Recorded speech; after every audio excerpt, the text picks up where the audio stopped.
Olá pessoal, eu sou o Diogo Portugal e estou no Papo Sério.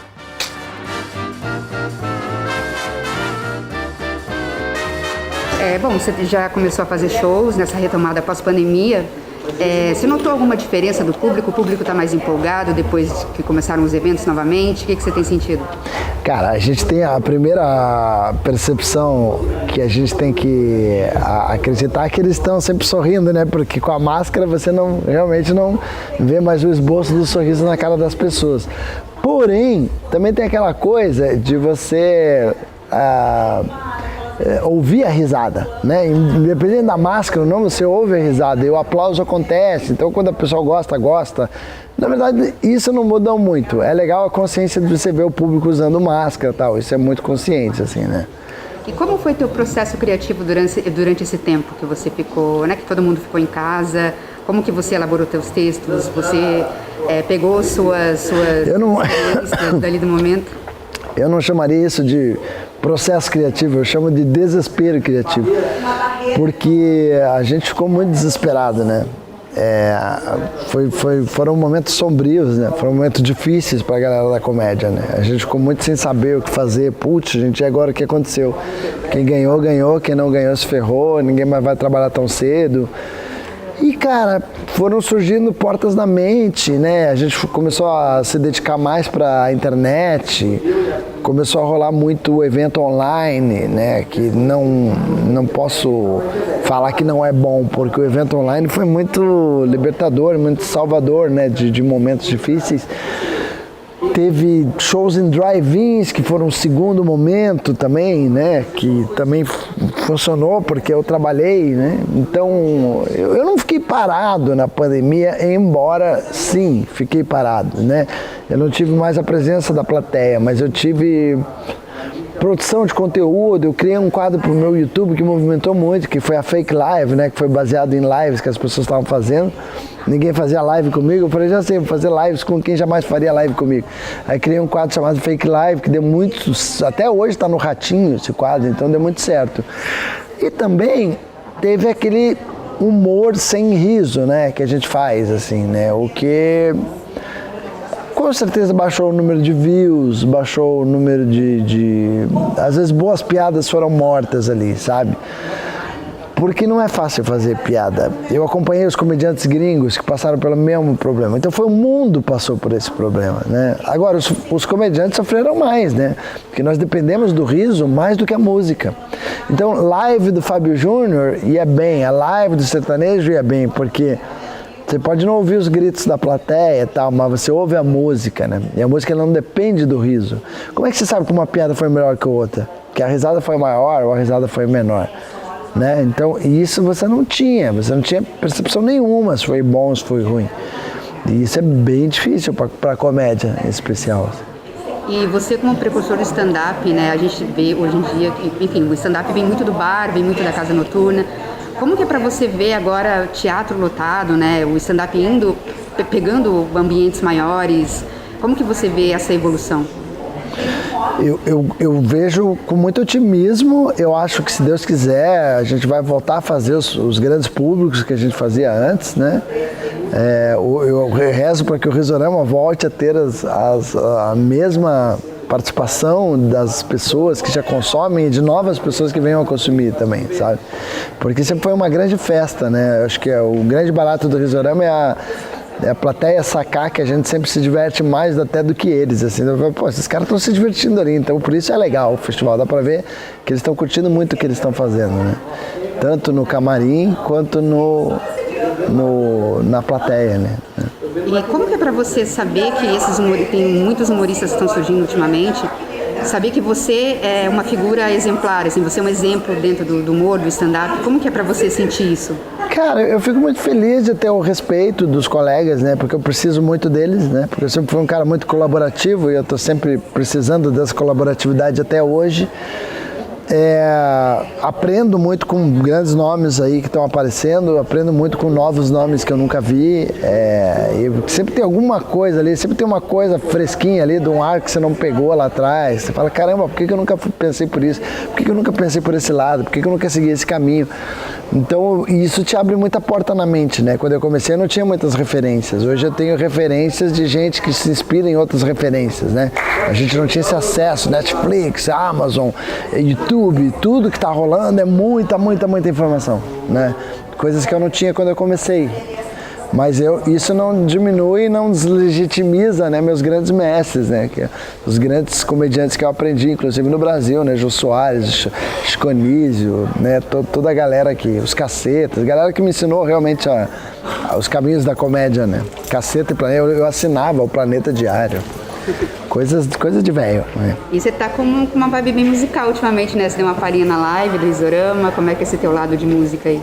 Eu sempre gostei muito de música e humor, sempre achei muito legal, tanto que eu tenho um trabalho que chama Acústicozinho, que se você for no meu canal do YouTube se encontra lá, que é eu com o Rogério Cordoni, que também é uma brincadeira, né, sem pretensão, obviamente, mas porque não somos grandes músicos, quem sabe o Rogério seja, por isso fica mais musical o negócio.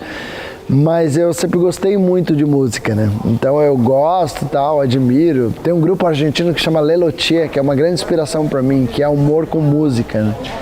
Mas assim, é divertido. Quem sabe a gente não cria uma edição Risorama Música, né? Pode ser uma ideia legal. Só quem faz música e humor. E aliás, tem muita gente que faz isso muito bem. E você tá com o estúdio lá em São Paulo agora, né? Que projeto que você tá vislumbrando para essa nova etapa com esse seu estúdio? Olha, o estúdio Diogo Portugal, ele é um espaço muito funcional, né? Ele fica num espaço bem estratégico ali nos Jardins, em São Paulo, na Rua Augusta especificamente, aonde a gente produz conteúdo, né? Tem podcast, tem croma, tem ilha de edição, tem filmagem, tem toda a equipe aí que o Risorama também tem, graças ao Dani aqui, que vocês não estão vendo, mas é o Dani que está me filmando aqui nesse momento. E o Dani é o nosso grande solucionador de gerenciador de soluções aqui para nossa parte de filmagem. Mas também tem a equipe do Paulo, que é meu parceiro espiritual, né? Eu falo, o Paulo trabalha comigo há tanto tempo que ele já conhece meus pensamentos, assim. Então a gente já fez piloto de programa de humor, né? Em parceria com a Panax, né? E já fizemos grandes hits da internet no meu estúdio, como Não Pode Rir, dos Irmãos Castro, como o Talk Show, do Maurício Meirelles, do Rogério Morgado, o Achismos, do Maurício Meirelles, e muita coisa do Murilo Couto, do Em Pé na Rede, é feita lá, e muita coisa minha, né? Branded Content, que a gente faz muito, que produz comédia e vinhetas para produtos. Agora eu queria, para finalizar, que você falasse sobre as expectativas para o Risorama no ano que vem. Então vamos lá! Agora eu quero falar feliz. Risorama 2022 vai vir com tudo, que nem um trator, assim, nós vamos passar por tudo, vai vir com toda a vontade, com todo o tesão, com todo o ânimo, com um elenco incrível, com apoiadores incríveis e com muita vontade de rodar aí o Brasil. Essa é a ideia, essa é a intenção do Risorama. Claro que a nossa nave mãe sempre vai ser Curitiba, e a galera de Curitiba tem orgulho disso, e eu tenho orgulho da galera de Curitiba ter orgulho. E eu gosto quando eles me perguntam quem será que vai vir para o Risorama essa vez. E sempre tem grandes novos nomes, isso é legal. E sempre tem bons velhos nomes, né? E aí isso é a mistura que faz o Risorama ser o que é, assim. E, claro, né? Uma plateia levemente alcoolizada.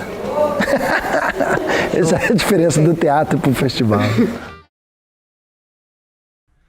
Olá pessoal, tudo bem? Eu sou Diogo Portugal e hoje, aqui em nome do Festival Risorama, a gente vai levar um papo muito legal com vocês e falar sobre um assunto muito interessante do qual eu me sinto mega à vontade para falar, que o assunto é comédia, humor, risos, endorfina. Esse é o tema, né? E o tema do assunto desse bate-papo, que eu acho que foi uma forma legal que a gente achou de conduzir esse assunto, é num formato mais contemporâneo, que é um papo de podcast, que eu acho que fica mais descontraído, mais natural, mais orgânico, né? E o tema está aqui, o olhar transformador da comédia no cotidiano, que tem tudo a ver com a nossa profissão, né? Que é o nosso o stand-up comedy, que é a comédia da observação. Eu trouxe para levar esse papo junto comigo e para deixar isso fluir de uma forma mais orgânica, um grande colega que é contemporâneo meu, que é vamos dizer assim, da velha guarda do stand-up também, que é o Ben Ludmer. Opa, estamos aqui para falar do que a gente mais gosta, que é comédia. Que a gente vive de uma coisa que a gente gosta tanto que às vezes até arrisco dizer que a gente não considera trabalho, né, Ben?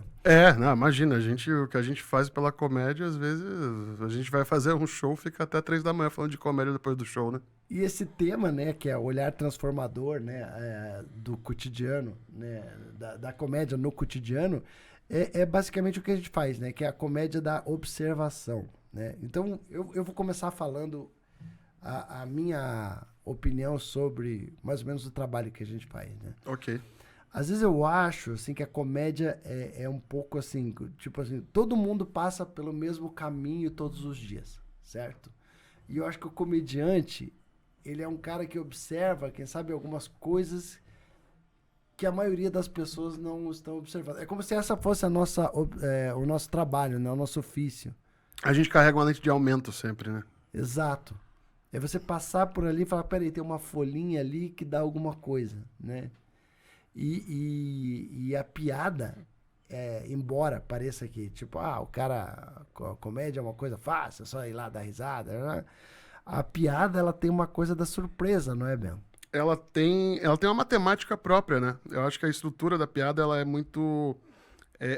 existe técnica, né? As pessoas acham que não tem O pessoal acha assim, o cara sai... é muito comum pessoas falarem assim, o cara sai improvisando, né? E existe, obviamente, o improviso. Sim. E existe a piada que a gente, muitas vezes, no momento de flow, né?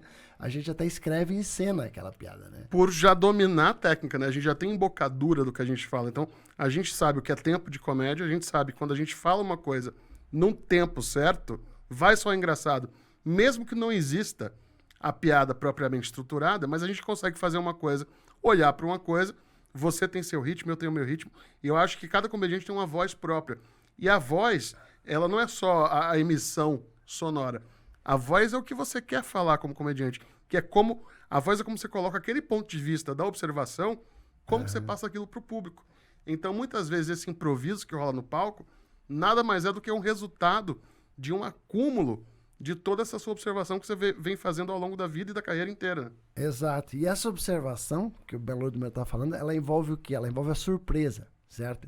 Então, o que é o ato ou ação do cara fazer uma piada? É você tentar aplicar truques na mente da pessoa. Exatamente. Certo? Misdirection. Misdirection, essa é uma palavra em inglês que é um termo muito comum na mágica, sim. Mas também na comédia. Também na comédia. Quando você leva, é a pista falsa. Você está conduzindo a pessoa para uma coisa e você tem que surpreender ela, você tem que enganar a mente dela. Exatamente. Então, resumindo, o que seria uma boa piada? Né? Uma boa piada é aquela que te, vamos dizer assim, que você procurou o caminho mais difícil da pessoa sacar ela, né? Tipo, porque às vezes tem uma piada que eu tô vendo, ele vai falar isso. Não existe? Tem piada que você percebe o caminho que o comediante tá fazendo. Que é meio previsível, né? É. Você fala, peraí, ele vai falar isso. Só que quando o cara surpreende você e vai num caminho onde, peraí, foi mais difícil, ele teve mais trabalho para chegar nessa conclusão. Aí que ele bate sua carteira. A matemática, né, que você falou. É uma parada meio doida, meio matemática, mas é como se o bom comediante, e quanto melhor, é aqueles caras que a gente fala, porra, por que eu não pensei nisso? Exato. E tem exemplos práticos até. Você tem uma piada maravilhosa que é uma piada de... É uma inversão de frase que leva para um lugar que ninguém imagina. Uhum. Quando você fala do aviso no carro, do cuidado com o acidente. Do acidente. Aquilo daí é maravilhoso, que tem o adesivo no carro falando cuidado, crianças no banco da criança. Criança no banco da frente causa acidente, né? Às vezes, acidente no banco de trás pode causar uma criança. É isso. Aí remete ao tempo que a gente namorava no banco de trás. Exato, e todo mundo se identifica, né? Então Quem sabe hoje em dia essa criançada de hoje não pega essa piada tanto, né? Não existe tanto mais o banco de trás. Só tá indo de moto, né? Não sei. Nossa, eu sou da época do drive-in, né? Você então, é da época do drive-in. Eu já muitas vezes pulei pro banco de trás. Então essa piada tem a ver. Mas a observação é isso, né? Então, tipo assim, você achar a piada. Então, tipo assim... existem as frutas mais perto do pé. Sim. Né? O Danilo Gentili fala muito isso também, eu acho interessante. Ele fala, as frutas mais perto do pé é fácil de pegar. Eu quero ver você ir lá no topo, se ferrar pra subir a árvore e achar uma fruta que tá que você tem que passar por obstáculos pra chegar, vamos dizer E assim. a fruta que vai estar mais limpa, né? Que vai estar mais inteira, não vai estar machucada. Então é uma piada que Exato. é a mais polida. Que muitas vezes as pessoas não entendem que a gente... Você com certeza passa por isso também, eu passo. Às vezes a gente fica horas pensando qual é a melhor palavra para fechar uma frase. Exato. Porque essa tônica do humor, da matemática, está muito na tônica também. Aham. A palavra que define o arremate da piada, ela tem que estar numa posição específica da frase para aquilo fazer sentido. Aham. E até para piada que revela o seu pensamento, que revela a sua ideia, nessa coisa de conduzir para onde ninguém imagina, ela tem que ser revelada por último. Porque às vezes se você coloca uma palavrinha que entrega o final, Exato. você já mata a piada no meio. Você queima a largada. Essa Você seria queima a largada, palavra. Você exatamente. queima a largada. É muito doido isso, cara. E a comédia, ela tem essa coisa, ela tem essa parada de você... o que você tá falando é o seguinte, quanto mais atalhos a gente achar, melhor, né? Exatamente. O atalho, tipo assim, é como se você estivesse aqui e eu preciso chegar lá. Qual que é o caminho mais perto? Sim. O stand-up tem muito disso. Se você pegar comediantes vamos dizer assim, da velha geração, você vê muita piada que demora muito pra chegar no fim. Você já reparou isso? Muito. Que é o que a gente chama de setup, né? Que é a preparação. O setup, que muita gente que consome stand-up tá acostumado a ouvir setup punch. Termos, como surfista sabe o que é um cutback. Exato, é isso, exato. Né? E o setup é a cama da piada, né? A parte chata da piada, a explicação da preparação. piada. É a preparação. É a preparação. Aí você pegar e falar assim, 2 portugueses entraram num armazém e um falou... É isso. É tipo, por Olá, exemplo... o outro falou, ok. E aí vem o punch. O punch em inglês quer dizer soco, mas Isso. eu chamaria em português de desfecho. É o desfecho. Né? Tem uma piada que eu falo, eu cheguei a pesar 50 quilos, isso é o setup. Eu cheguei a pesar 50 quilos quando eu tinha 3 anos, isso é o punch. Entendi. Então, essa coisa do setup do punch é quase que uma regra de uma equação do humor. Exato.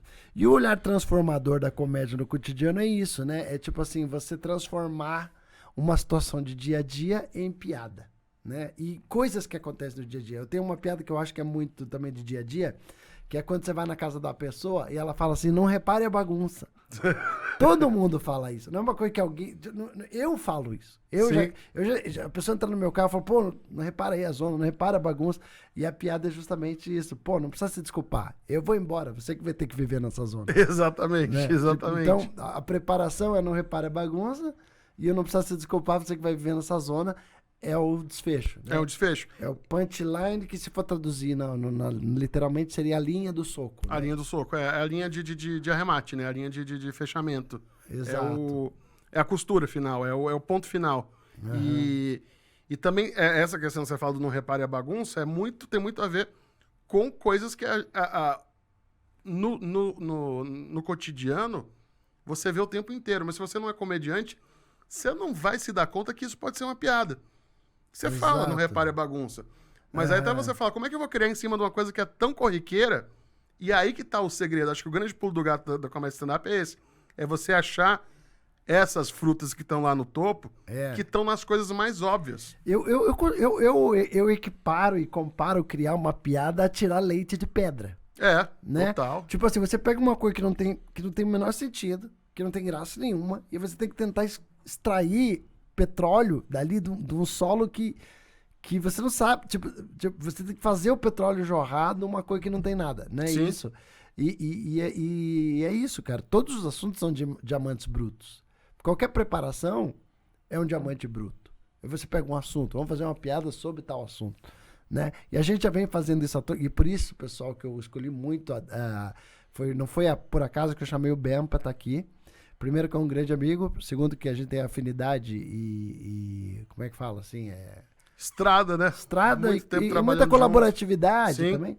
E o Ben, ele tem uma coisa que ele é muito generoso, assim, que, tipo assim, eu já fiz, por exemplo, o Risorama, que é um festival que envolve muitos humoristas, envolve comediantes de grande estrada, né, de muito nome, de muito tempo de comédia, de muita, vamos dizer assim, de muita cancha, assim como envolve comediantes que estão começando. E o Ben é sempre aquele cara que assiste todo mundo e chama o cara de canto. E eu vi você fazendo isso agora, no Risorama Maringá, com o menino que está começando agora, né, com o Gustavo Furlim, que é de Porto Alegre e tal. E você, achei que você deu muita dica preciosa pra ele, espero que ele tenha absorvido, porque eu fiquei pensando, caramba, o Ben falou coisas pra esse menino que, quem sabe, eu deveria ter ouvido quando eu era mais novo, ou tipo, pô, é importante. Que é a dica que não tá no livro, né? A dica que não, é a dica que só a estrada te dá. Que é você perceber até uma... Eu lembro algumas coisas que eu falei pra ele, até da gesticulação. Eu falei, ó, aqui é Risorama, aqui é um palco muito maior, não é um clube de comédia. Aumenta 30% a gesticulação do braço. Sabe? São coisinhas assim. Quando você fala aquelas coisas, pra mim era como se tivesse assim um desses jogadores de futebol da Europa, agora que estão vindo da nova geração, ouvisse um conselho do Garrincha. Ou da bola, né? Que sou eu. É isso. Aliás, isso que o Ben fez agora é um tipo de piada, tá? Por mais que, é gordofobia, não pode falar, mas ok, existe o politicamente correto e existe a autodepreciação. Exatamente. Que é uma ferramenta muito funcional pro stand-up. Você se né? Tipo, você se autodepreciar. Eu que tenho pouco cabelo, né? Sempre fiz piada de careca. Sim. Né? Ou de estar mais velho, ou de ser distraído. Você usa muito as tuas características E a plateia gosta disso. Por mais que exista o politicamente correto, eu comparo muito stand-up comedy à Fórmula 1. Você vai pra ver o espetáculo, mas você tá esperando uma batida. Mas porque causa identificação. Porque causa identificação. Que é isso, que é o cotidiano. E é o que você está vivendo. As pessoas elas vão se identificar com o que elas passaram. Eu comecei no stand-up na época do Murilo Gun.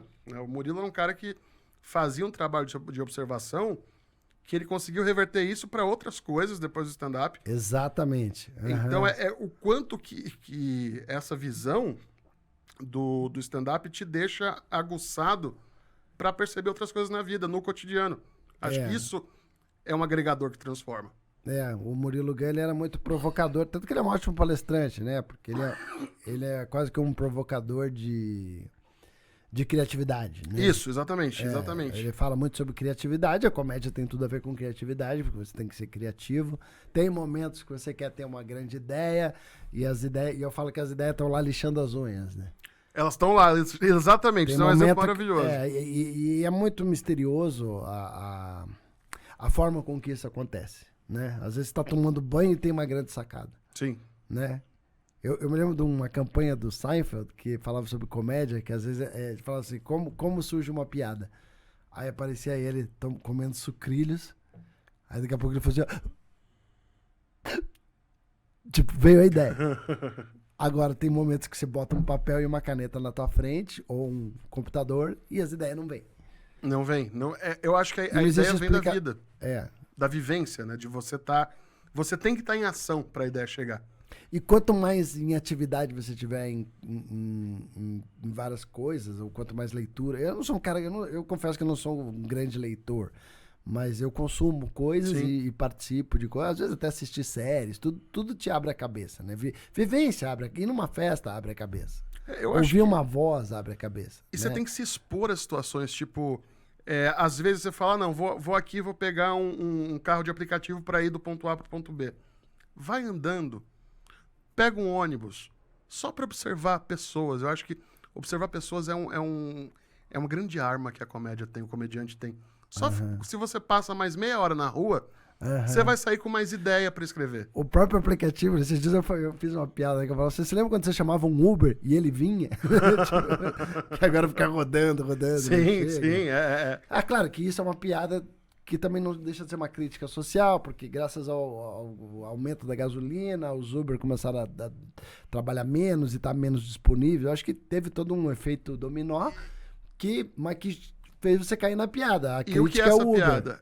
Não só uma crítica, mas é uma caricatura, é um exagero. É, exato. Daí a piada que eu fazia era justamente essa. Fala, pô, antes o Uber trazia balinha, trazia água, agora eu tenho que falar, vem, eu tenho água, eu tenho balinha.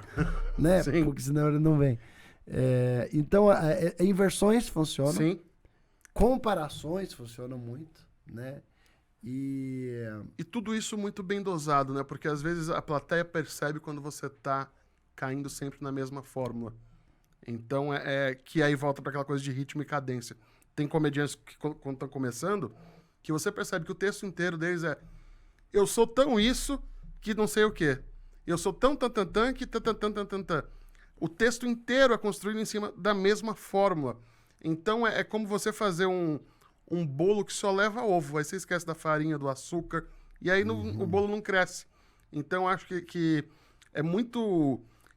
É muito interessante para quem está começando na comédia, para quem quer ter esse olhar transformador, entender o quanto você precisa de elementos diferentes para compor um produto bom, para compor um bom texto. Então você vai ter uma comparação, vai ter uma autodepreciação, vai ter o exagero, vai ter um detalhe, e aí vem a parte mais técnica, o outro lado da técnica, que é a entrega, né? O delivery, que é como você vai entregar aquela piada. o stand-up tem muito termo em inglês, tá, galera? Então eu já vou falando isso pra vocês, porque às vezes a gente fala um delivery, a entrega da piada, né? Sim. Uma palavra que eu acho que faz muito parte do vocabulário americano, que a gente não tem no português e que é muito usado no stand-up, é uma palavra chamada likability. Likability, isso. Né? O comediante que tem likability, ele tem uma vantagem sobre os outros. Eu acho que a coisa mais perto de likability seria carisma. Você acha que é carisma? O mais perto, mas não chega a ser carisma. Carisma ainda é outra coisa. Ability, habilidade, like, gostar. Gostar. Habilidade de ser gostado. É isso, Né? isso. É a sua... tem uma outra palavra também que no inglês, é um outro termo que no inglês eu não acho um termo tão próximo, que é showmanship. Showmanship, essa nem eu sei o que é. Showmanship é a sua capacidade de presença de palco. Presença de palco. Sabe? Showmanship. Showmanship. Então tem essas coisinhas, e eu acho que tem muitos termos que a gente não conseguiu traduzir até hoje. Por exemplo, uns até por semelhança. Quando em inglês você fala que o comediante bombed, que ele bomb. Bombar no português. Bombar no português aí bem. E o bombar no americano, no americano inglês... é ir mal. É ir mal, né? Quando você bombou, é que a plateia não te comprou, a plateia não embarcou na sua. Exato. E aqui no Brasil a gente chama que é da água. Da água, exatamente. Falar da água, eu ia pedir pra produção se puder trazer uma aguinha pro Bel aqui. Mais água. Pra mim também? Pode ser, Andrezão? André é nosso multimedia makership. Sabe que eu cheguei numa Estamos conclusão? usando tanto termo em inglês que já não... Que falando em termo em inglês, eu cheguei numa conclusão: por que tanto comediante posta vídeo no Reels? Passou-se com o tempo a ser quase que uma necessidade de sobrevivência da comédia, né? Isso, né? Eu descobri por outro motivo. É que tem muito comediante que se sente mais à vontade, porque no Reels está acostumado a ter água. Entendeu? No Rios. No Reels. Gostei. Isso já é outro gênero de humor que o Ben usou agora, que é o trocadilho. É o trocadilho, que é um gênero muito mal visto, inclusive, né? Tem muita gente que fala, trocadilho não é humor stand-up. Dizem que é um humor baixo, né? É humor baixo, que é a casta baixa do humor. Mas dependendo um trocadilho bem feito, eu acho genial, cara. Ah, sim, eu gosto. Eu gosto de trocadilhos, mas Eu adoro. Eu tenho essa coisa de gostar de piada ruim também. eu gosto muito. Eu gosto bastante. Eu tenho uns 2 trocadilhos que eu não abro mão, eu quase sempre faço. Um que eu falo que é do site de fofoca espírita, que é o Fuxico Xavier. Fuxico Xavier. Tem mais uns. Eu gosto. Eu acho interessante os trocadilhos, porque eu acho que o brasileiro tá... Isso é uma coisa boa pra gente falar também. Uma piada que eu gosto também, que eu acho dessas de trocadilho, que eu falo do São Jorge, né? Que na Umbanda é chamado de Ogum.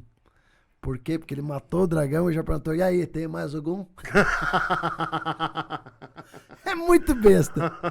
Mas ao mesmo tempo que é besta, é aquela brincadeira que eu falo, que às vezes na intenção de você tirar o melhor da piada, você tira a própria graça dela. Você tira a própria graça. Isso é uma coisa que eu acho que a comédia, como tudo hoje é mais rápido, Diogo, como a tecnologia ela aproximou muito a humanidade, a velocidade com que as pessoas acham que conseguem fazer as coisas mudou. Mudou. Então, muita gente acha que pode ser comediante do dia pra noite. E aí eu sinto saudade de comediantes raízes que eu conheci lá atrás. O Hélio Barbosa. O Hélio Barbosa. O Hélio é um gênio. Cara, o Hélio Barbosa tinha uma coisa incrível. É um comediante de Curitiba, muito amigo meu. Começamos juntos na cena da comédia. Capinamos o mato, né? Eu falo assim. E por isso que eu me sinto super à vontade de levar esse papo aqui. Sim. E levar isso pra alguém, né? Isso é uma coisa bacana que a gente tá fazendo aqui, né? Não é só, porque a gente tá querendo ensinar ou, desculpa falar, mas cagar a regra. Não é isso. Uhum. Mas, por exemplo, o Hélio Barbosa tinha uma coisa que ele falava assim, o que é uma boa piada? Né? No palco ele falava, gente, às vezes eu fico pensando assim, analisando, o que é uma boa piada? É o que eu tô precisando agora. O cara tava no palco, numa proposta de fazer o povo rir. O que é uma boa piada? É tudo que eu tô precisando agora. Isso é um ótimo exemplo de misdirection, né? De pra onde ele vai levar a pessoa. Exato. É muito... Cara, é muito assim, você... Cara, estou em apuros aqui. E isso é engraçado. E o Hélio, ele Porque as pessoas gostam de ver alguém passando por apuros. Elas gostam. Isso. O desastre tem likability. Exato. Não tem nada melhor do que você... Como é que eu vou dizer assim? Do que você tirar humor de uma situação difícil. Sim. Né? O caos pede isso, né? Acho que as pessoas gostam do caos. E na comédia, o exemplo do Hélio é muito bom, porque o Hélio, ele une gerações diferentes de humor. O vaudeville, né? O vaudeville outro estilo de com humor. esse humor mais moderno de hoje, que é o humor pós-teatro de revista. Né? Porque o stand-up ele surge muito naquele formato antigo do teatro de revista. Teatro de revista. Pra quem não sabe, teatro de revista era quase como um show de variedades, né? Exato. Era isso? Onde tinha uma pessoa ia lá tipo um cabaré, assim, não é? Isso. E ia vendo vários números diferentes. Números musicais de cenários grandes. E o comediante, a função dele era fazer o número de cortina. O que é o número de cortina? Ficar na frente da cortina enquanto troca o cenário.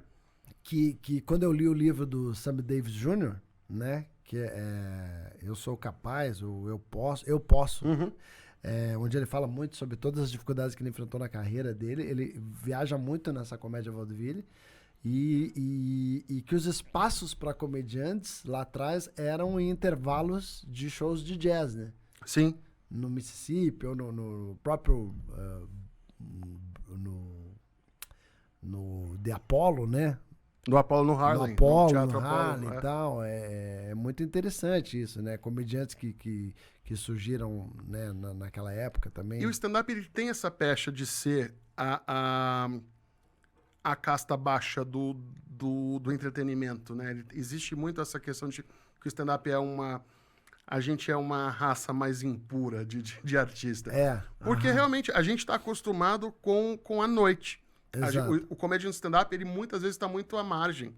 Exato. E uma coisa importante a gente colocar aqui, que eu acho que, não estou falando nem por mim, eu acho que a maioria dos comediantes ouve a mesma coisa. Falam assim, chegam pra minha mulher, por exemplo, pra Ana, e falam assim, nossa, mas deve ser muito engraçado viver com ele deve ser engraçado, ele faz muita piada em casa. E sendo que isso é uma demonstração da alegria, né? Sim. De você estar alegre, tudo é engraçado. Sendo que a comédia, ela é exatamente o oposto. Eu acho que tudo que te irrita é um ótimo gatilho pra fazer piada. A gente precisa, né, da tristeza, da raiva pra criar muitas vezes. Não que a gente precisa ficar triste, depressivo, não. Mas é que uma situação que a gente tá irritado... Eu não sei de quem que é essa frase, mas eu gosto muito, que ele fala que escrever é transformar momentos tristes em dinheiro. Com um comediante é muito parecido. A raiva de hoje é a piada de amanhã. Exato. Então, é muito... voltando nessa coisa da observação, é muito isso. Assim, você passou por uma situação que de tudo no seu dia a dia, todo dia tem coisa. Tem uma frase que fala que errar é humano, tropeçar é normal, mas rir de si mesmo é maturidade. Exato, exato. Que a partir do momento que você ri de si mesmo, aí você faz o mundo inteiro rir. E esse distanciamento é muito importante. E outra, quando você ri de si mesmo, você passa a maior parte da tua vida se divertindo mais. Com certeza, e você se humaniza. A plateia, ela te compra porque ela se identifica com você.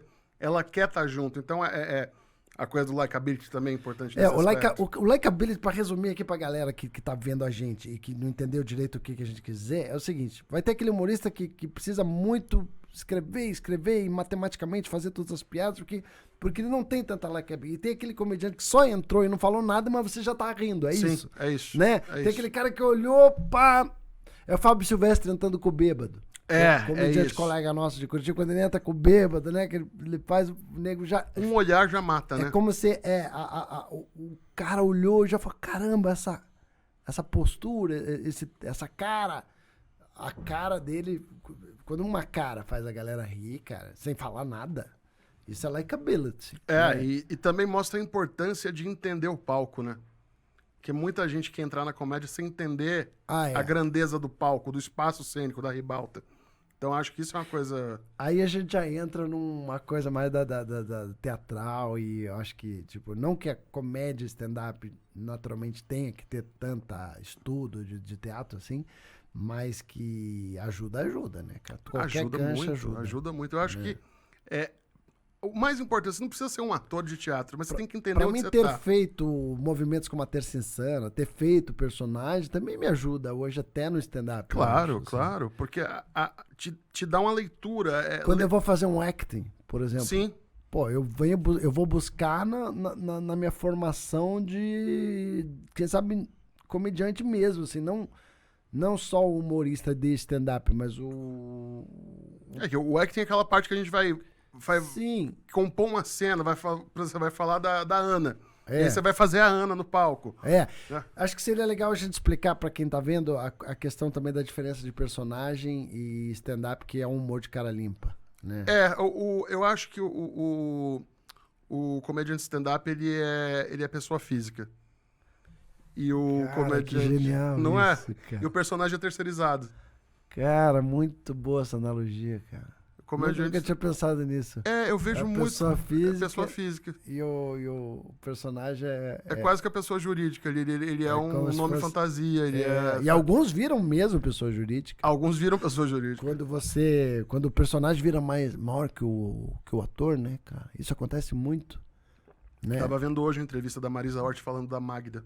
A Magda, Como por muito tempo ela ficou com medo. Ela falou, eu agradeço muito a Magda, porque... Como o Pedro Cardoso tenta se livrar um pouco Do Agostinho? do Agostinho, né? Sim, O Agostinho ficou tão grande na grande família que eu sinto que ele, que é um excelente comediante, Pedro Cardoso, pô, já vi o monólogo dele, é incrível.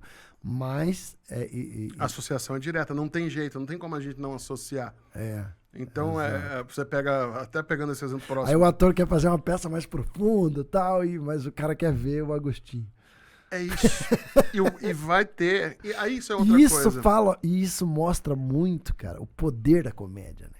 Assim, Como a comédia é mais. a comédia chega, né? Como a comédia é forte, como a galera precisa rir e como o humor sempre tá em alta, independente de fases.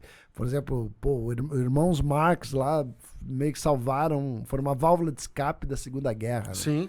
Então acho que isso é muito legal, né? Essa releitura de você fazer assim, caramba.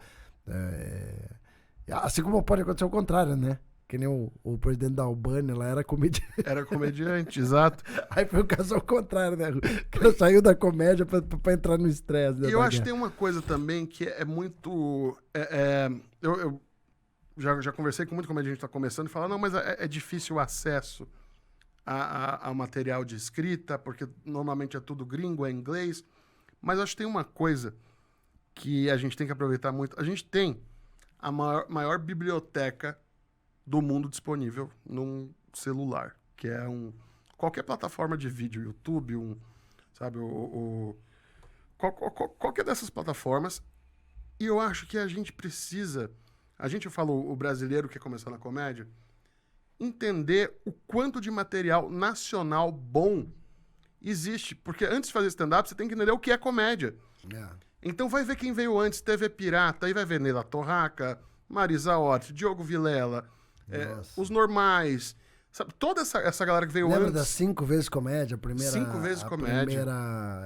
A primeira leva. Eu gostava muito desse elenco do TV Pirata. Eu gostava muito do Cacete e Planeta escrevendo. Sim. Achava que escreviam muito bem, muito antes deles serem atores. E é legal você beber nessas fontes mesmo, cara. Porque a minha primeira referência de comédia que eu tenho da minha vida, e agora eu vou falar coisas que eu lembro, era eu pequeno, ainda criança, numa sala às vezes um evento, um jantar, assim, na casa dos meus pais iam junto e eu ia lá junto. E eu via que adultos se reuniam às vezes numa sala e colocavam um LP, né, um vinil, Sim. do Juca Chaves e ficavam ouvindo Do e Juca dando Chaves. risada. Aquilo era o Spotify da época. E eles ouvindo aquilo e dando risada e eu não entendia tão bem aquelas piadas do Juca Chaves, mas tinha uma coisa da sonoridade quando ele cantava. Essa é a vida que eu sempre quis. Eu sou cornudo, mas eu sou feliz. Eu não sabia o que cornudo queria dizer. Aham. Só com o tempo depois eu fui descobrir que tinha um significado do cara que foi traído e tal. Então o que acontece? Uma vez, meu pai tinha uma Belina A Belina, olha. e tinha um toca-fita.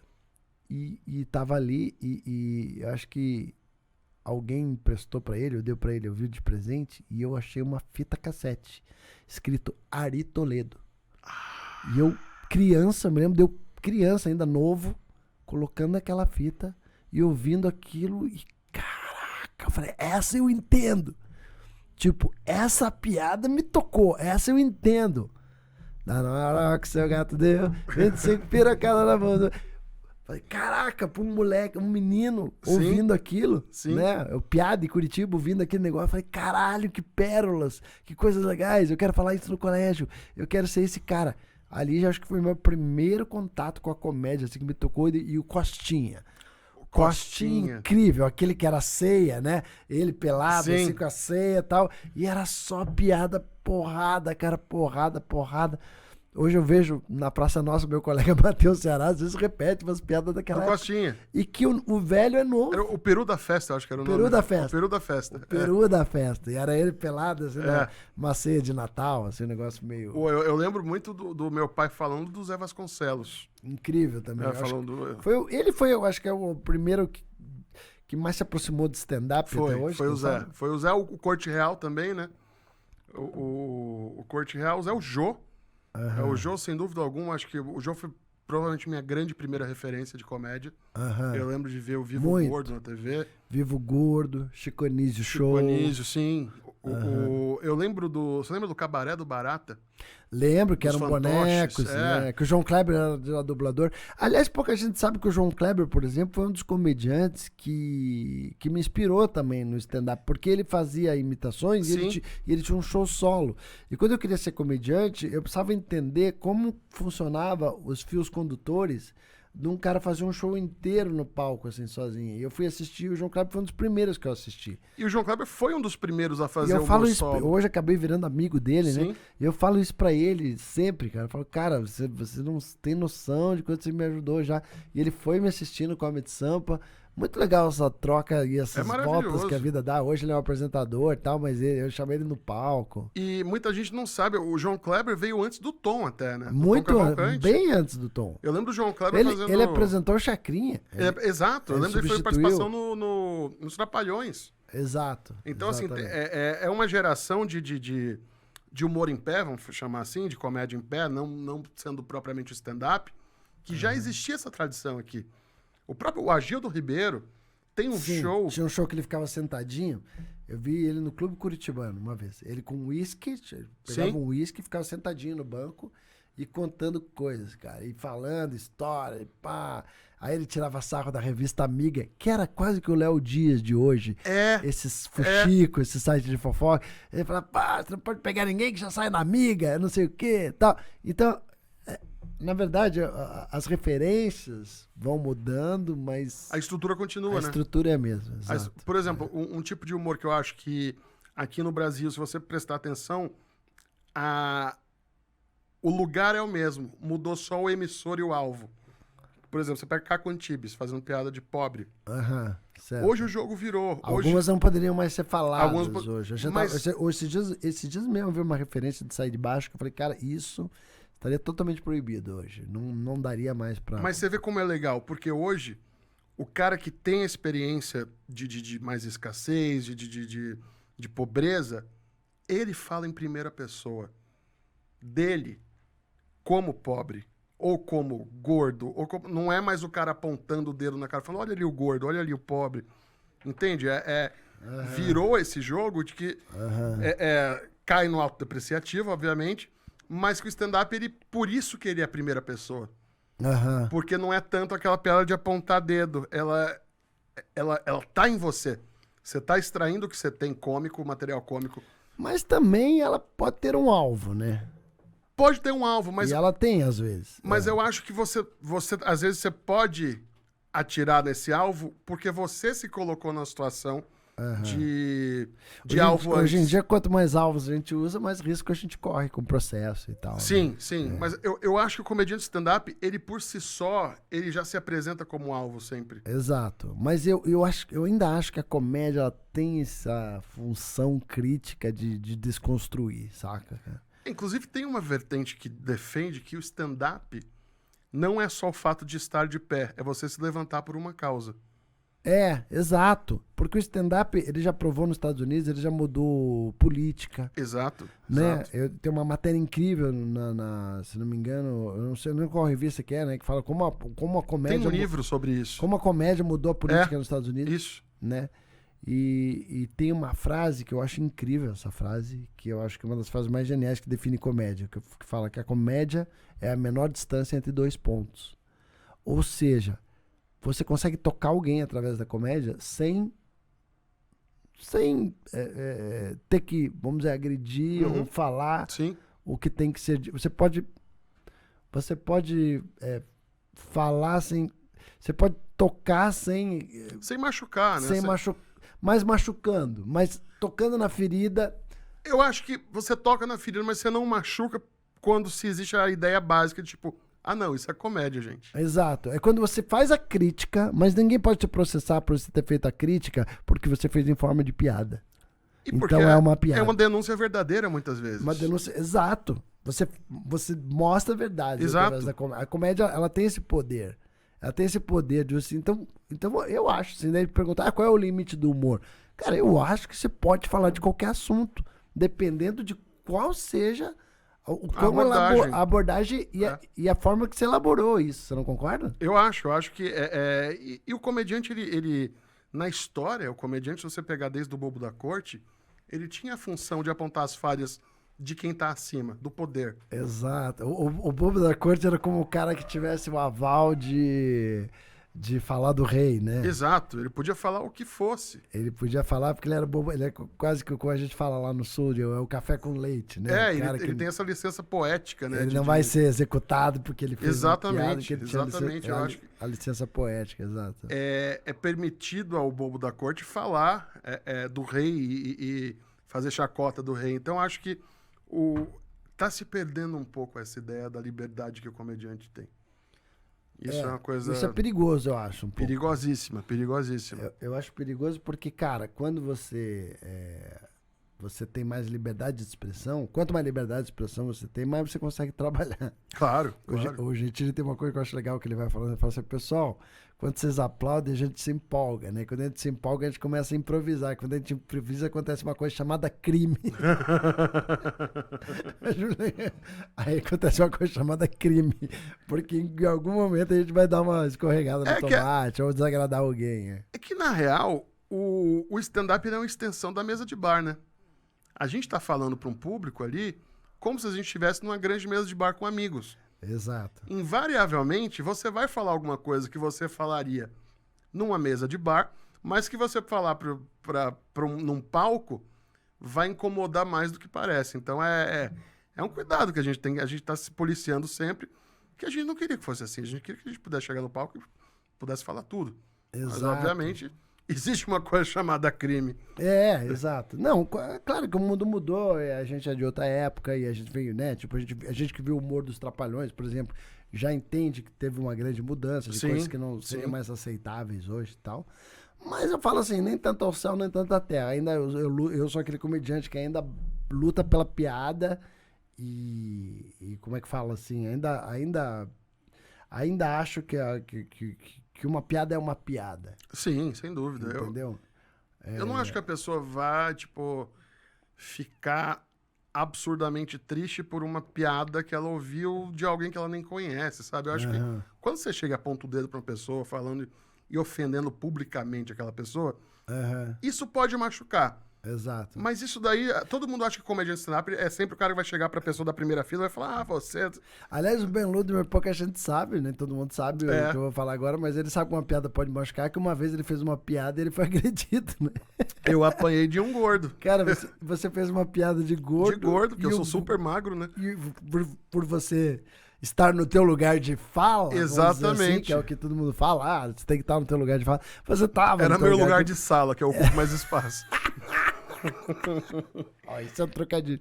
E aí o cara ficou brabo e te subiu no agrediu. palco e caiu na porrada. Ele se sentiu... Às vezes essa pessoa tá com problemas pessoais também, né? Eu acho que ele, como ele era gordo, acho que ele tava bem cheio.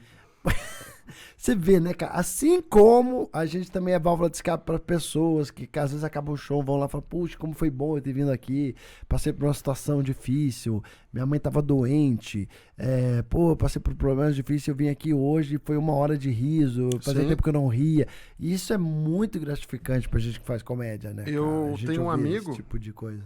que antes de ser meu amigo, eu descobri depois de que a gente era amigo, ele infartou. E um dia a mulher dele me contou que quando ele infartou, que ele ficou 6 meses de cama após o infarte, o que salvava ele era ver o humor da caneca do Jô no YouTube. Nossa. E ele via os nossos vídeos.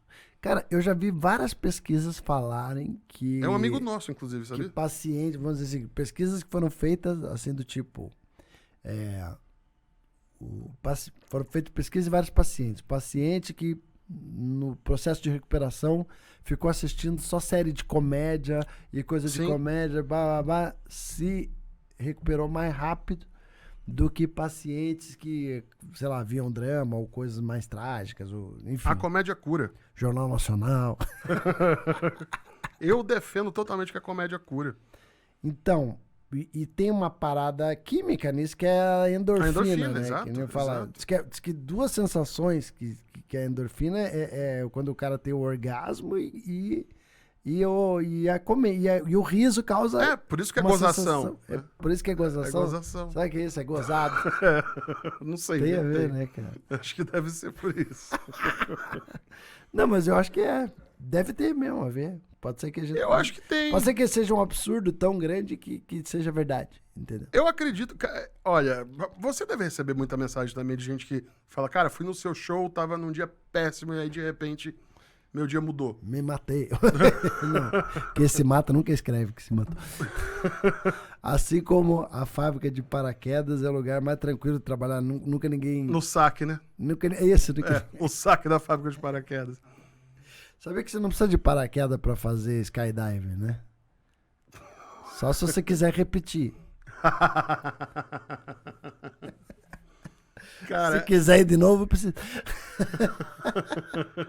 Vamos falar um pouco sobre o humor ácido, humor negro? Vamos falar sobre o humor ácido. Eu acho que eu tenho um projeto que as pessoas conhecem que é uma versão do roast, né? Que é a fritada. A fritada, clássico. A fritada eu considero a fritada um exercício de não se levar a sério, você não concorda? Eu acho que o comediante, quando ele tá bem com ele mesmo, ele entende a proposta da fritada. Você sabe, até por mim mesmo, quanto tempo você me chamou pra fazer fritada, quanto tempo demorei pra aceitar. E quando você fez, você arrebentou, foi demais. E eu me senti bem, porque eu entendi que não é a pessoa física que tá ali. Aí não é a pessoa física, você entra com uma proposta diferente. Sim. Então, só tem um compromisso na fritada, é a risada. É risada. Exato. Não existe uma ofensa pessoal. Não existe. E muita gente toma como ofensa pessoal. Porque você está escrevendo em cima de fatos. Sim. Você escreve a piada em cima de fatos, mas não quer dizer que você odeia aquela pessoa que está ali. Muito pelo contrário.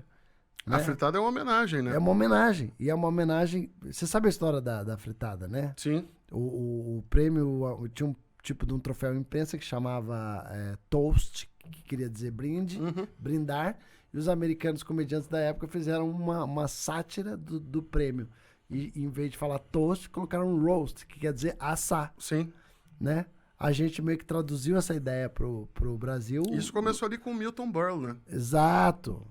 Que é aquela Milton geração de Berle. comediantes saindo de Las Vegas ali, que existe essa Isso. transição, né? E como que é o nome daquele mais velho que o Frank Sinatra gostava dele? Don Rickles. Don Rickles. Esse era o rei do roast. Esse era o rei do roast, Era o exato. rei do roast. Que ele se fez na época em Nova York, que ele uma vez tirou... Todo mundo tinha medo do Frank Sinatra, né? Porque o Frank Sinatra era intocável. E era da máfia, E né? era amigo da máfia e tal. E um dia ele tirou sarro do Frank Sinatra num show e a galera riu muito. E o Frank Sinatra passou a gostar dele. Ele virou meio que apadrinhado do Frank Sinatra. Né? E é tão... Como, você vê como isso, a gente tá falando de anos 50, 60, como isso era entendido como piada. Então, Eu achei legal quando ele foi no Jimmy Fallon, né? Que ele sentou no Jimmy Fallon, o Jimmy Fallon, oh, que prazer estar aqui. A primeira coisa que ele olhou, falou, sabe que eu não gosto de você, não? I don't like you.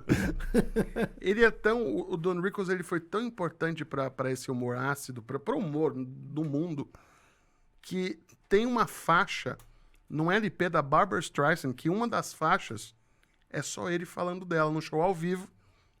Pegou, sei lá, a faixa 9, era o Don Rickles. Vai ser... É claro que ela canta bem com o nariz desse tamanho, ela consegue pegar mais ar que todo mundo.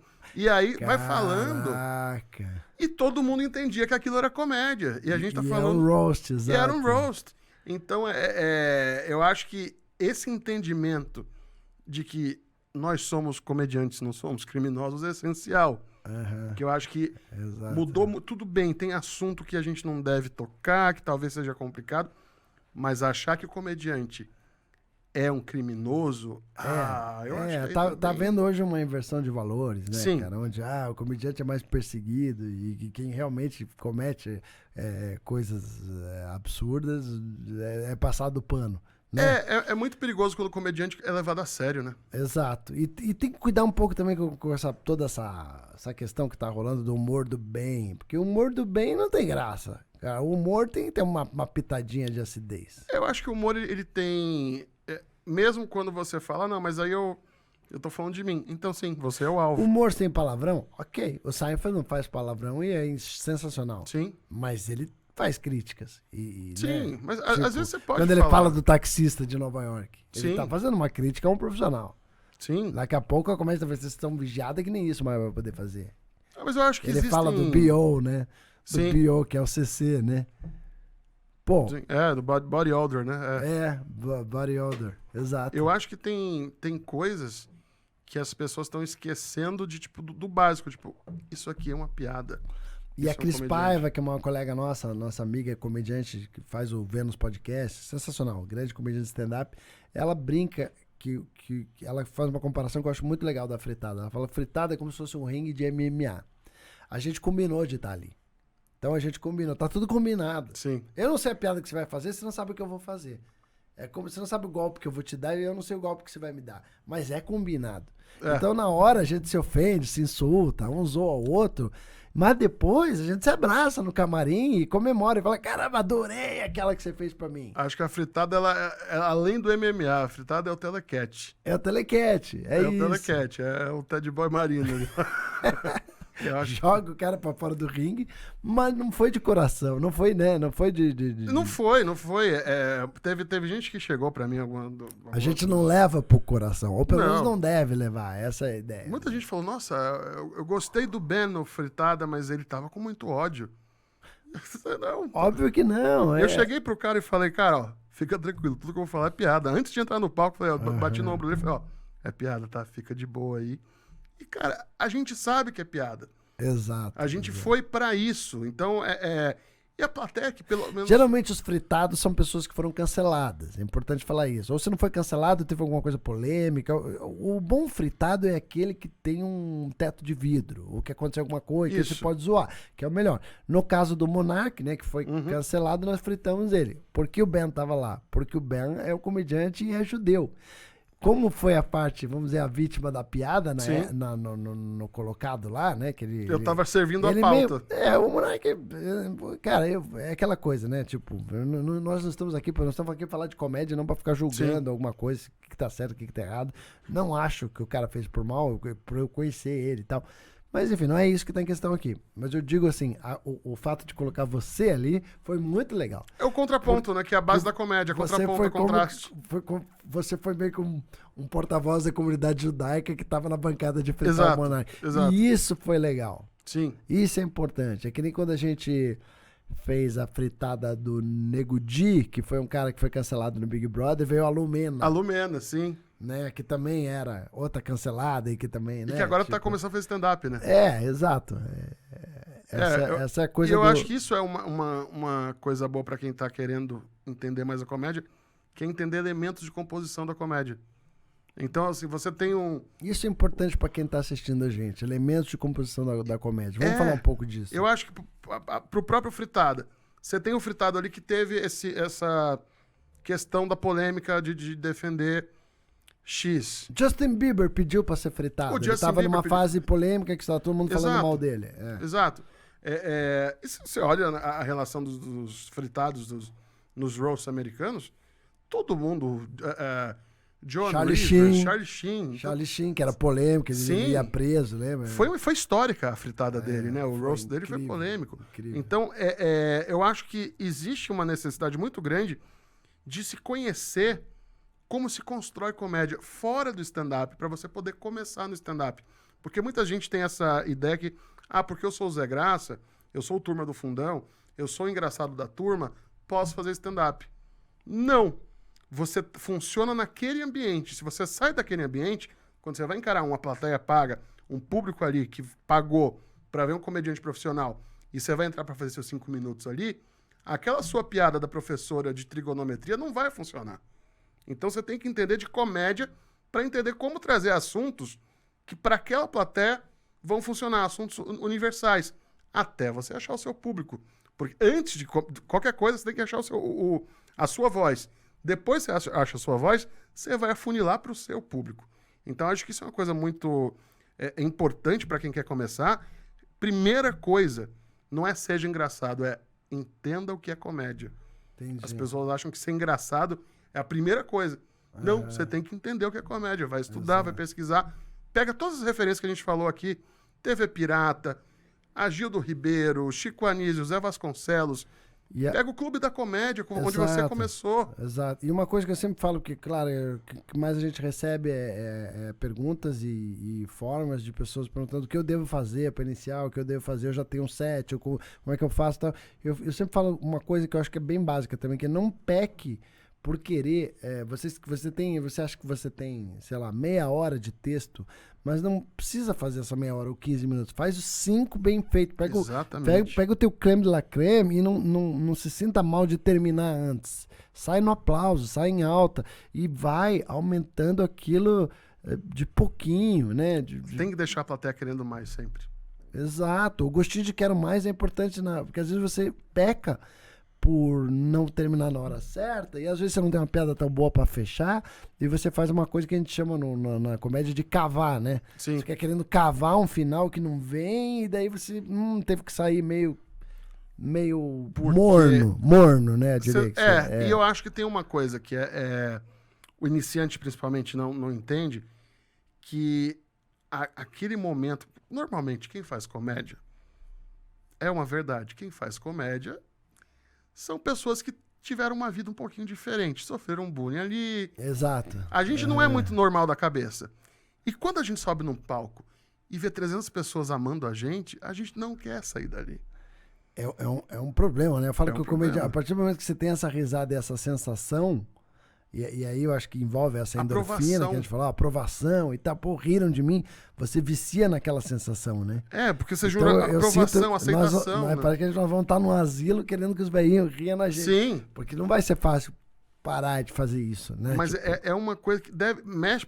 É que a gente começou faz muito tempo, a gente talvez não lembre mais da primeira vez que a gente fez alguém rir, qual foi a sensação. Mas pra quem tá começando, chega num palco e se dá conta daquilo, é muito confortável, é muito gostoso. E como a gente não é jogador de futebol, que tem um limite físico, que uma hora impeça você de fazer... A gente vai até onde der. Como teve o Chico Anísio, foi até onde pôde, fazendo shows e criando, como o Bill Cosby, né? Depois se envolveu na polêmica e tal, Sim. mas é um comediante que... Mas todos os grandes, a John Rivers foi até o John final. Rivers, O Jô Soares foi Existe até o um final. limite, fala, chega. Não, você para, você cansou, mas enquanto se você tiver potencial criativo, você pode ser engraçado. Cara, eu não lembro de nenhum comediante que parou por velhice. Tem eu acho que é não sei se era o Milton Berle que falou assim, um dia eu já tô numa fase que eu tô sendo aplaudido de pé pelo fato de ficar de pé. Eu tô sendo aplaudido de pé pelo fato de ficar de pé. Esse cara é um cara que deve ser muito estudado. É engraçado como pouca gente, mesmo da comédia, conhece pouco o Milton Berle no Brasil. É o do charuto, né? O do charuto, Do exatamente. charuto, que ele usava o charuto de timing, que é muito Sim. doido, né? Que tipo, Sim. ele fazia piada e quando riam ele fumava. E aquilo marcava, né? E aí você Naquela época eu podia fumar um charuto no palco. Podia. Né? Hoje não E pode. qual que é a importância disso? Isso condiciona a plateia a rir na hora que você tá indicando ela pra dar a risada. Exato. Também Entende? tem isso. É como o leque da Nani. O leque da Nani. O Hélio Barbosa usava muito isso, né? Cara? Sim. Parava, ele tinha o time, né? E isso tudo são coisas que o teatro traz, que a variedade traz. Então, por isso que eu bato muito nessa tecla. Vai estudar comédia num geral. Isso. E todo mundo tem história, certo? Todo mundo tem uma história que você já passou pela história. Então, você quer fazer comédia, você vai pegar a tua história e transformar ela em piada, certo? Todo mundo faz isso. A gente chama de storytelling, né? Isso. É você contar a história. Só que, qual é a diferença? No stand-up, você tem que tentar rechear essa história com o máximo de piadas possíveis. Pra ela, sim, ter uma risada a cada... se possível, a cada frase. E por isso a importância de saber quais são os elementos que compõem a comédia. Exato, porque o que às vezes eu vejo muito, e me desculpa, acaba sendo até uma crítica da atualidade, é que eu vejo muito comediante contando muito causo Sim. e pouco, tipo, é muito... A gente fala de tosquear porco, né? Muito grito e pouca lã. É muito grito e pouca... Mas é que, Diogo, a gente é de É uma muita época... história e pouco punch, né? A gente contava risada fiquei por ouvindo a minuto. história inteira do cara, mas qual foi a piada? E o Cláudio Torres Gonzaga tem uma coisa que eu acho muito interessante, que ele fala assim, cara, pra mim, eu analiso o nível de piadas de um comediante quando eu consigo memorizar. Eu chego em casa e falo, qual que é o número de piadas que eu lembro que ele contou? Piada. Sim. Que eu achei, putz, essa piada é boa. Essa é boa, essa é boa. Qual que é o número de piadas que eu lembro quando eu chego em casa que ele contou? E quando é um storytelling muito comprido, que é mais contação de causa e pouca piada, você não consegue memorizar isso. Sim. Entendeu? Eu tenho sempre em mente a questão do RPM, do riso por minuto. Aham. Que você calcula, que você tem que ter... A cada 15 segundos tem que ter uma risada boa. Exato. Tá? Então existe essa matemática. É porque o stand-up ele é a arte da dor, né? Porque se você ficar, sei lá, 30 segundos, 1 minuto sem ninguém rir, Acabou. já tá dando errado, né? O Seinfeld fala, né, que é a pior pessoa do mundo porque você é julgado a cada 15 segundos. É, exato. Exato. Então, existe esse julgamento. Né? Cada 15 segundos, cara, no Rio, deu merda. É puxado muito isso. doido, né, cara? A gente escolheu uma profissão muito maluca. Eu espero que alguém que esteja vendo isso E que aqui também escolha também. e que a gente também é muito criticado, né? Você não chega lá pro engenheiro e fala, não gostei do jeito que você botou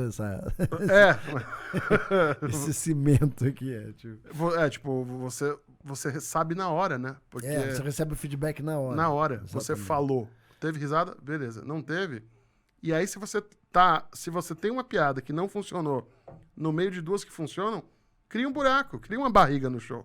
Exato. Então, para quem acha que é fácil, a gente tá o tempo inteiro dentro de uma estação se mexendo ali para manter a plateia com a gente o tempo inteiro. Então, e aí volta em tudo que a gente falou, da composição dos elementos da comédia, do likability. Não é fácil fazer isso. Não é fácil. Eu acho que a gente, com o tempo de estrada que a gente tem, a gente pode deixar isso, mais uma vez, bater nesse ponto. Stand-up não é fácil. Talvez seja uma das áreas da comédia mais difíceis até. Porque todo Principalmente mundo pela fala falta que, de recurso. A maioria dos atores que eu conheço fala que, que fazer drama não é tão difícil quanto fazer comédia, né? Fazer rir acaba sendo mais difícil. E eu gosto muito de uma frase que fala que também não existe melhor comédia do que um drama mal feito. Exatamente. E tem aquela... Um drama mal feito também pode parecer drama mal feito comédia. é muito engraçado. É muito engraçado, né, cara? Há uma frase que eu gosto muito, acho que é do Edward Toole, do ator, que estava no leito de morte, né? Já morrendo. E a última frase dele foi... morrer é fácil, difícil é fazer comédia. Caraca. Profunda essa. Profunda. Mas eu acho que é muito importante que as pessoas busquem. E quem sabe por isso que uma piada também o cara chama que é kill, né? É o Kill. To kill é matar, né? Matar, né? Quando você matou a plateia, você destruiu Matou a plateia. pau. Você matou a pau. Você Matou matou a pau. Você diz, nossa, killing. It's a killing. Tem uma banda que chama Killing Joke. Killing Joke. Muito bom. É muito boa essa banda das antigas. E eu acho que toda essa nomenclatura do inglês, ela é muito boa para entender, porque ela dá toda a estrutura. Mesmo quem não fala inglês, pega... não, eu tenho o meu opener, eu tenho o meu closer, eu tenho tudo isso. Opener é a piada de abertura. É o closer, é o encerramento. E aí tem aquelas estruturas também que eu gosto muito de como se constrói um show. De você pegar a sua segunda melhor piada e você abre com ela. E sua melhor piada você fecha.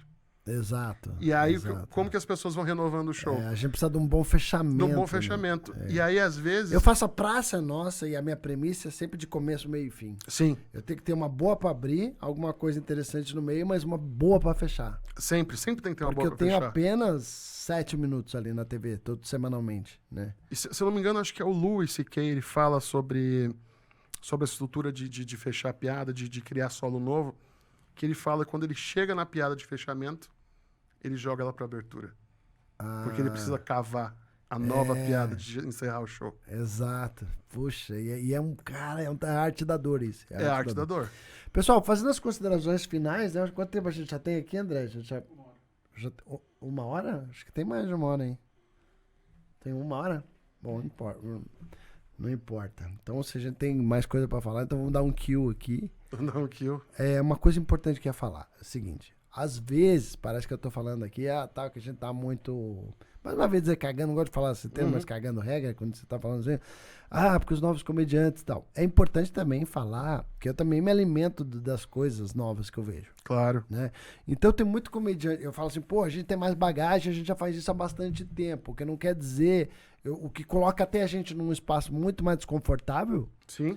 Que você tem que ficar também criando coisas novas. E você não pode estagnar, e não pode criar barriga, né? Não pode enferrujar, vamos dizer assim. Mas eu me alimento muito de colegas que eu vejo da nova geração também, né? Comediantes que eu acho gênio, como o Murilo Couto.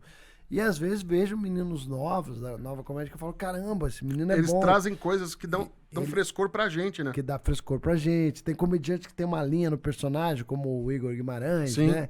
Então, assim, tudo isso também faz a gente se alimentar mesmo, né? Dessa coisa da comédia, de tipo assim, fala assim, caramba, resumindo, você nunca sabe o bastante. Na comédia você nunca sabe. A comédia, eu acho que o segredo da comédia justamente é a imperfeição, é nunca estar completa. E eu acho, sabe, seria uma coisa interessante? A gente soltar uns trechinhos do Risorama pro pessoal ver. Exato.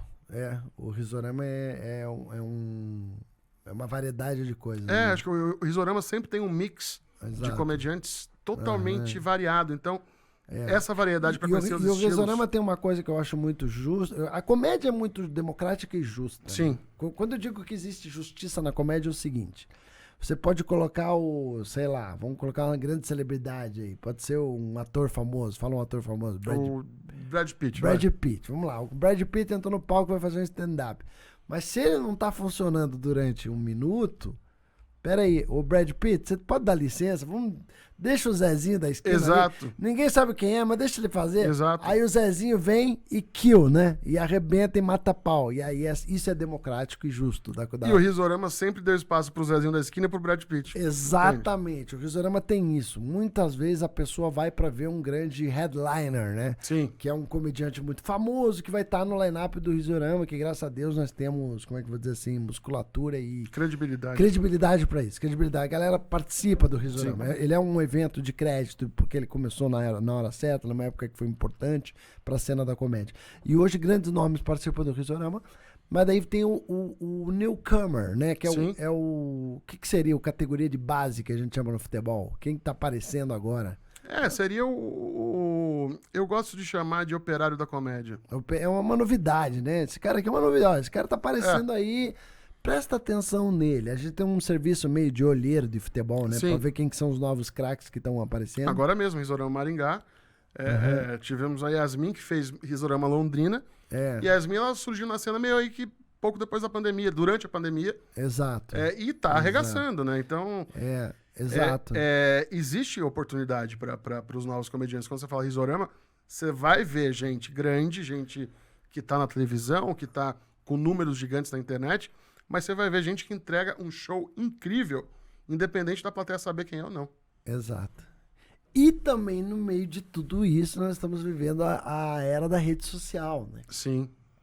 Aonde um TikToker vira uma celebridade de um dia pro outro. Sim. E às vezes fazendo conteúdos de comédia. O que Não quer dizer que vai funcionar no palco. não o legitimiza totalmente como um comediante, né? Não. Porque ele precisa ser vaiado, ele precisa tomar uma água, ele Ele precisa precisa comer terra. Ele precisa, desculpa a expressão da palavra, mas ralar o cu na ostra, né? Precisa. Porque senão ele vai ficar na redoma da Isso bolha, acontece bastante, da né? bolha de proteção, que é o TikTok, de pessoas que amam ele ali. Sim. Mas ali existem recursos, às vezes podem ter risadas, podem ter... Você não mas concorda? eu acho que existe uma grande diferença, que o comediante... A edição, a musiquinha, Sim. isso tudo transforma num produto. Eu acho que o comediante limitado às redes, ele é um comediante da sala de casa. O comediante raiz, ele vai pro Coliseu e ele trabalha mesmo assim. Entendi. Entende? Ele vai ser jogado aos leões, ele vai ter recurso de defesa. Porque às vezes uma plateia é um Coliseu. Eles vão ali pra ver sangue. E a plateia geralmente quer ver como você se sai a partir de uma dificuldade, né? E também tem essa Principalmente função, em bar, né? Que alguém fala alguma coisa, tem o heckler, né? O heckler, exatamente. O heckler é uma palavra usada pro cara que quer atrapalhar teu show, né? Que eu acho que é eu acho que tem comediantes que estão se especializando cada vez mais em responder heckler, né? Exato. Tem isso também. É porque é uma prática, né? É uma aeróbica mental, né? Só que aí eu acho muito doido que quando o cara começa a responder muito heckler, todo mundo vai querer participar do show também, né? Não, e um cara que tenta atrapalhar teu show nunca é bem-vindo, né? Tipo assim, no sentido de que por mais que você dê uma boa resposta, rolou um bolo de climão que chama, né? Uma torta de climão. Torta de climão, Rolou uma torta de climão ali. E às vezes pra você recuperar esse climão é difícil, né, cara? Mas eu acho que um grande segredo pra você lidar com o heckler, né? Você sabe o que aconteceu no último Risorama de Curitiba, não? Não. O Matheus Ceará e o Emerson Ceará, os dois comediantes cearenses, incríveis, com audiências absurdas, dois comediantes de porte, que arrebentam, os mais fortes da nova geração aí, né, de termo de público. Os dois quiseram fazer uma brincadeira, tirando sarro do tapa que o Chris Rock tomou no Oscar. Nossa. Era bastante recente aqui. Sim. Era bastante recente aquilo que tinha acontecido. E eles fizeram uma brincadeira, uma coisa de falar que o outro roubou a piada do outro, alguma coisa assim, né? Que, aliás, roubar a piada do colega, pra gente que é comediante, é uma coisa muito ruim. É horrível. A gente não gosta, a gente abomina muito isso. Então, eles fizeram uma simulação e o Hermes Ceará deu um tapa mesmo na cara do Matheus Ceará. E era pra ser uma esquete de brincadeira. Mas a plateia não entendeu a brincadeira e ficou um climão que o Emerson não conseguiu retomar. Nossa. A intenção da brincadeira era boa, mas às vezes eu acho que eles não souberam colocar o delivery não foi muito bom. O delivery. Acho que a porrada foi meio forte demais. Eu não sei se a plateia ficou meio sem entender, assim, ficou um negócio meio estranho. Às vezes o tiro sai pela culatra, né? Eu acho que o heckler, ele tem uma coisa que eu acho que você já passou por muito heckler, com certeza também. Que a gente aprendeu a jogar uma coisa que a gente, às vezes, a gente deixa pra ver até onde o cara vai. Isso. E aí, nesse momento, a plateia fica contra o heckler. Eu tenho esse costume de não bater direto, né? Sim. Tem comediante que o cara começou a falar e já dá uma porrada, né? Mas daí o que acontece? Ele vai ficar com o ônus de mal-humorado, ou de intolerante, ou de grosso. Nossa, comediante grosso, nem, só tava rindo na hora errada, ou só tava conversando, ou só tava falando besteira na hora errada, já levou uma porrada. Mas se esse cara que fica conversando, que fica atrapalhando, se ele começar a incomodar não só você, mas todo mundo que tá em volta, é bem isso. Você vai deixando ele mesmo se enforcar, né? Eu acho que tem essa... Aí quando você vem, você tem a plateia do Você seu já tem a lado. plateia ao seu lado. E aí fica muito mais fácil, porque aí exato. você já derrubou, ele não tem como levantar mais.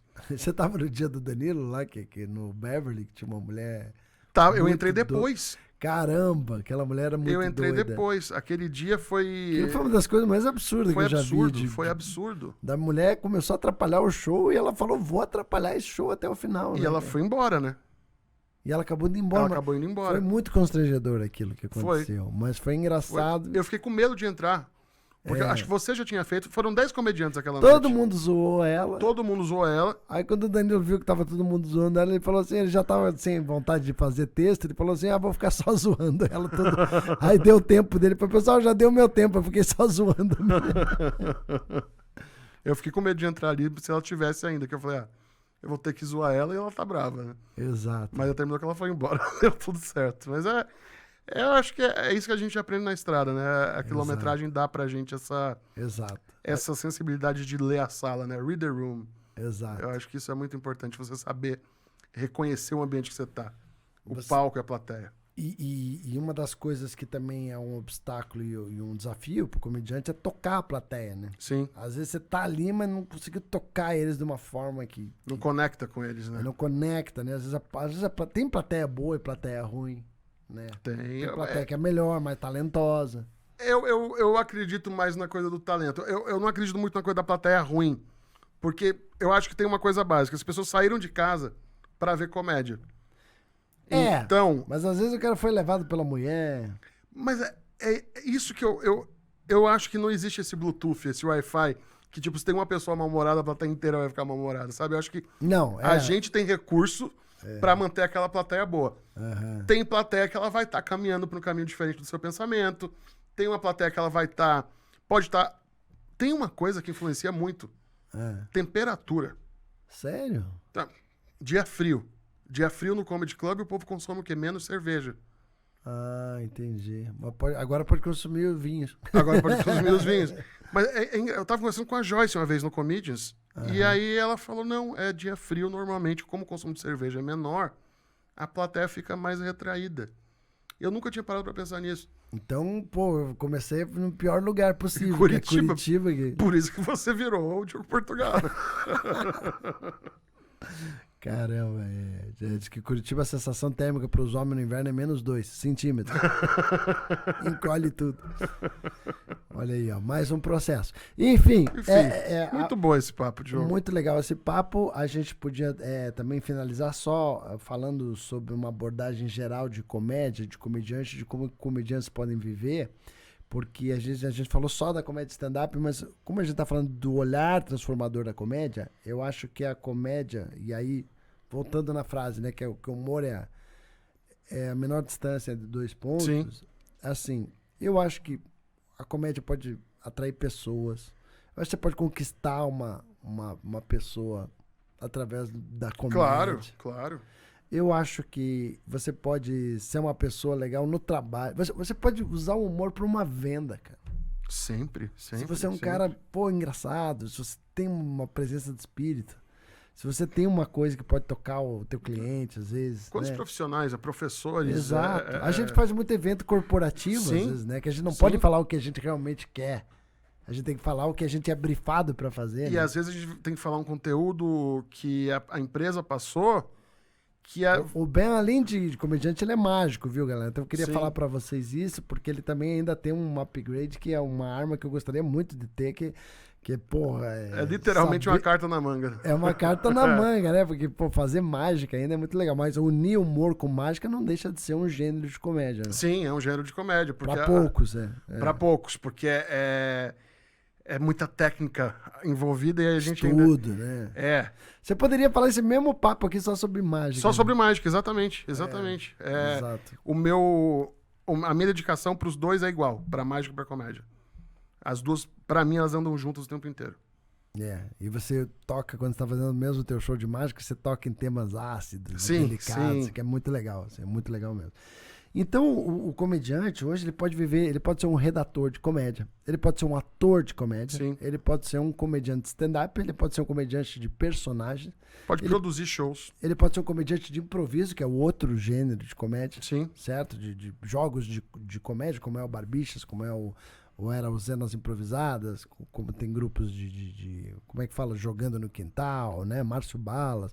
São grandes improvisadores. Sim, né? é outra estética de comédia, né? Eu acho que mas existe mercado para muita coisa. Existe um mercado para você ser produtor de conteúdo. Exato. Então, E só para ainda nos gêneros, existem as companhias de comédia, né? Brasília, por exemplo, é sim, muito... é um celeiro, né? Brasília virou um celeiro de companhias de comédia. Começou lá atrás com os melhores do mundo, que já fizeram Risorama, né? Sim. Muitas vezes.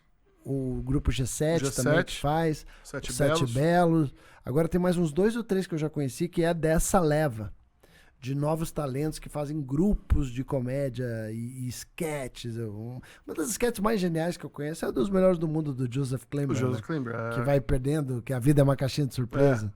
Né? E isso é muito Essa legal. regionalidade do humor é algo muito interessante, né? Você vê, Brasília tem a tradição dos grupos. Exato. Aí Ceará tem os personagens. Os personagens, o humor cearense. O humor cearense que vira... O humor cearense, né? É, Você já fala humor cearense. E aí você chega pra cá, pra São Paulo e Rio, e Curitiba, que acho que Curitiba foi, querendo ou não, um beijo do stand-up brasileiro. Essas 3 cidades tem... Eu acho que era o triângulo de stand-up, né? Curitiba e São Paulo. Sim, e a Terça Insana, que foi a grande revolução da comédia, né? Eu digo que trouxe... Eu acho a Terça Insana um elo entre a comédia mais antiga... E o stand-up. E o stand-up, né? Ela revolucionou porque eram textos próprios. E a Terça Insana traz uma tradição do teatro de comédia gaúcho, né? Exato. Feito por gaúchos, né? Tinha Ilana, Angela Grace, Dipp, Angela gaúcha. Dipp, Roberto Camargo, todos Roberto gaúchos. Camargo gaúcho, a Grace gaúcha e Ilana Kaplan gaúcha. Tinha muito elenco gaúcho. E aí se uniram com monstros, né? Marcelo Médici, Marcelo Mansell, Otávio Mendes. Sim, Marco Luque chegou a fazer. Depois Marco Luque. Marco Luque veio depois, mas incrível também. Que também deu uma sobrevida absurda, né? Pra Terça Insana. A Agnes também, né? E você, o fato de eu ter chamado o Ben aqui também, galera, é por uma questão muito legal e didática também. Eu conheci a Judy Carter por causa dele. Ele me apresentou ela. Quem é Judy Carter? O primeiro livro de comédia que eu li na minha vida para aprender as estruturas e o esqueleto da comédia stand-up, ou seja, o manual de instrução. Vamos dizer assim, a forma. A Bíblia da comédia. A Bíblia da Comedy Bible. Comedy Bible. Né? Comedy Bible, é a Bíblia da comédia. Foi da Judy Carter, né? Então eu tinha essa referência. O Ben aí mostra quanto é você estudioso, dedicado, quando você propõe a fazer o que você se propôs a fazer na tua vida. O Ben, para quem não sabe, ele foi até os Estados Unidos e fez um curso com a Judy Carter. Isso nos primórdios, lá no comecinho. Lá atrás. Ou seja, ele investiu na carreira dele para ir aprender com quem sabia melhor ensinar. E ele fez isso presencialmente. Então ele sabe fazer em português e em inglês. E agora, depois de um tempo, Judy Carter veio pro Brasil e você me apresentou ela. Sim. E foi muito legal porque ela cita uma piada minha no livro. No livro dela, que existe em português agora. Que né? o Fernando Boto, grande Fernando Sim. Boto, né, que fez a tradução, amigo nosso.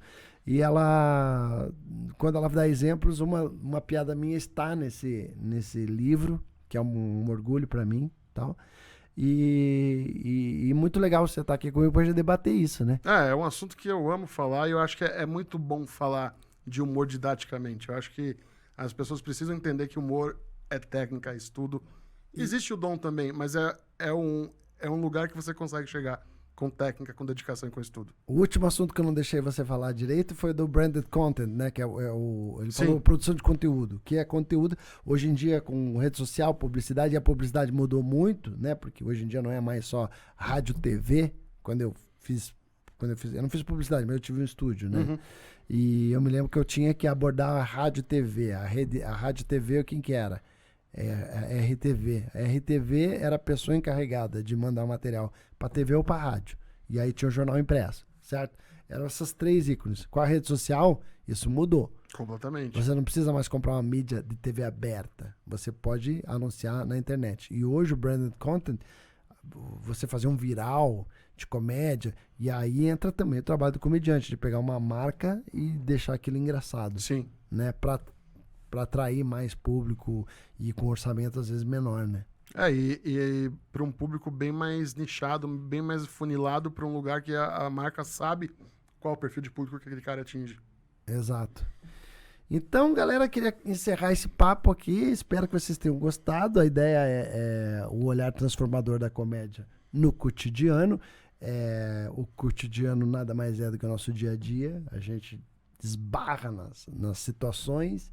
E o nosso ofício aqui como comediante é transformar todas as coisas que acontecem no nosso dia a dia em comédia, né? Exatamente. Observar sempre, estar sempre atento, porque a comédia é o oxigênio. Ela tá no ar. Você não tá vendo, mas ela tá aí. E quando a gente transforma essas coisas do dia a dia em comédia, a pessoa olha, vê nosso show e fala assim, caramba, é mesmo. Eu passo todo dia por essa situação, mas não tinha pensado por esse ângulo, né? Que é isso que é o humor, né? O ângulo de visão. É isso. É quando você percebe comportamentos que são presentes, mas você nunca parou para analisar por que ele é presente. Só isso aí já te dá um ano de pesquisa de comédia.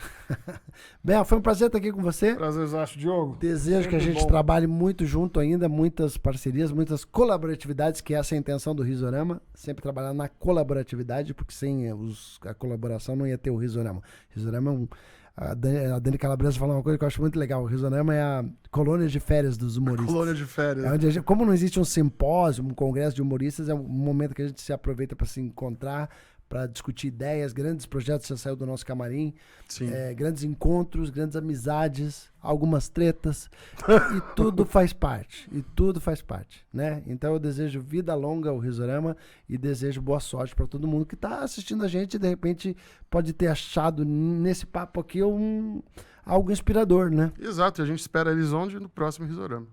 Com certeza. Valeu, pessoal. Tchau.